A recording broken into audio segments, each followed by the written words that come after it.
monetizar o jornalismo, mas também como levar o jornalismo para ser monetizado de uma maneira que ele não precise de um clickbait, que ele não precise de um título absurdo, que ele não precise de quase uma pirotecnia para fazer aquilo chamar atenção. Porque num mundo cada vez mais informado, num mundo cada vez com mais facilidade de acesso, monetizar isso sem ser leviano, eu acho que talvez leviano seja a melhor palavra, ou irresponsável, é muito difícil, né? O jornalismo durante muito tempo, ele seguiu um modelo de monetização que era baseado quase exclusivamente em venda, né? Para um jornal, por exemplo, você vendia o seu jornal, vendia assinatura e publicidade, principalmente, né? Que era o que sempre bancava o jornalismo. Publicidade é um modelo de remuneração que requer uma responsabilidade de quem está sendo remunerado, para você não deixar aquilo interferir no seu editorial, né? Então, durante muito tempo e até hoje, você tem a grande imprensa, às vezes, de certa forma, comprometida com quem está bancando aquilo ali, com quem está financiando. Então, você tem uma série de exemplos aí de a cobertura do poder público, ela ainda é uma cobertura muito forte. Então, grandes jornais, grandes TVs cobrem governos, deputados, senadores, estão muito fiscalizando aquilo que está acontecendo ali, mas a fiscalização de empresas privadas é muito delicada no jornalismo, porque aí você começa a fiscalizar uma coisa que uma empresa privada fez, você automaticamente bloqueia que aquela empresa privada vai anunciar no seu veículo. E aí o aspecto econômico fala mais alto. Então é o famoso rabo preso que você tem ali com empresas. E isso acaba prejudicando muito.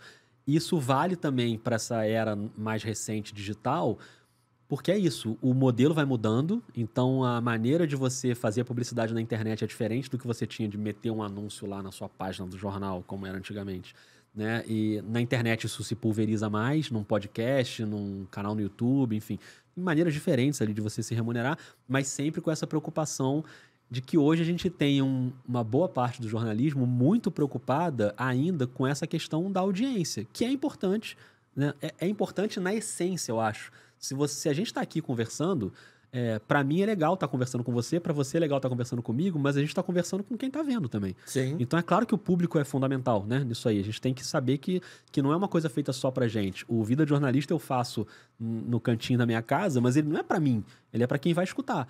Então acho que faz sentido isso.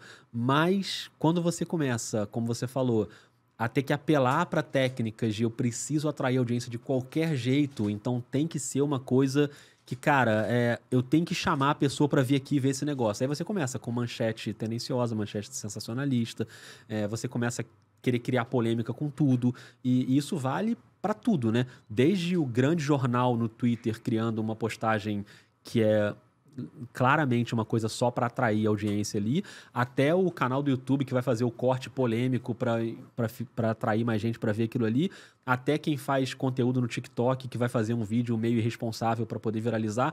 Isso vale para tudo hoje. Então acho que essa é uma preocupação que a gente tem que ter e tem que ficar repensando o tempo inteiro. Por isso que no Vida de Jornalista eu tento, é um podcast mais de bastidores de produção, mas também de reflexão crítica para a profissão. E eu acho que o jornalismo pensa muito pouco nele próprio. Eu acho que deveria pensar mais de forma crítica para saber o que está errando. Mas também não é uma coisa muito, e aí eu acho... A gente já da classe pode falar com propriedade. Não tem uma coisa muito também do jornalismo ser, ou pelo menos uma visão antiga de, o jornalismo é quase uma missão franciscana, de que o jornalismo tem que ser puro, tem que ser essa coisa. O jornalista não vende, entre aspas, tão bem as matérias, não faz uma apuração tão boa, mas ele esquece de fazer uma propaganda de si próprio, uma autocrítica de si próprio, nesse caso. Porque tem uma coisa que não, o jornalista tem que ser quase invisível, né? Ou um cara que entra aqui nesse estúdio, ele tem que estar de verde e roxo, pra ele ficar aqui sentadinho e ninguém vê. E eu acho que hoje em dia quem se destaca no jornalismo é o cara que virou realmente estrela, superstar. Você vê, eu vou falar de futebol que eu cubro com mais frequência, o Fabrício Romano, hoje em dia, ele é tão ou mais importante que a própria notícia. E claro que o jornalista não pode ser mais importante que a informação. Mas hoje, nesse mundo de divulgação, ele tá chamando muita atenção também. Eu acho que tem casos e casos aí. Eu acho que é claro que é importante hoje, como a gente tem muita gente trabalhando de forma independente, cabe a quem está trabalhando de forma independente fazer o seu conteúdo chegar nas pessoas, né? Você não tem uma máquina por trás de uma empresa com um canhão de divulgação ali que vai te ajudar. E eu já passei pelas duas experiências. Trabalhei muito tempo em redação grande e hoje eu trabalho de forma independente. Se eu não botar o Vida de Jornalista para jogo nas redes sociais, na internet, se eu não ficar divulgando, ninguém vai saber. Então tem essa questão.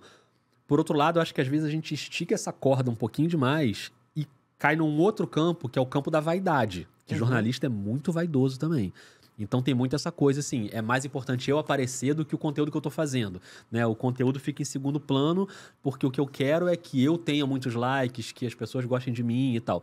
Isso é um caminho meio perigoso. Quando você deixa escorregar só para isso, eu entendo que faz parte do mundo das redes sociais e tal, não vou ser puritano aqui a esse ponto, mas eu acho que é um caminho que às vezes resvala para uma coisa perigosa, e aí entra muito nisso que você falou, de o jornalista ser mais notícia do que a própria notícia.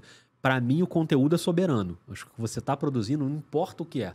Pode ser uma reportagem de apuração política que vai derrubar um governante, e pode ser um conteúdo de TikTok com uma dança. Não importa.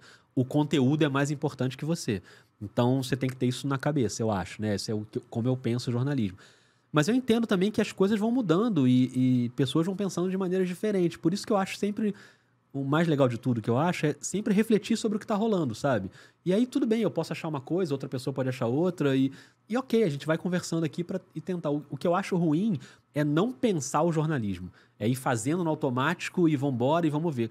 E acho que a gente pensa muito pouco. A gente precisa parar mais um pouco para pensar e ver em que caminho a gente está indo, o que a gente está errando, o que a gente está acertando. Porque o jornalismo perdeu muita... Acho que tem um processo de perda de credibilidade muito grande aí nos últimos anos, mas ele ainda ajuda muita gente a tomar decisões, né? As informações ajudam muita gente a tomar decisões.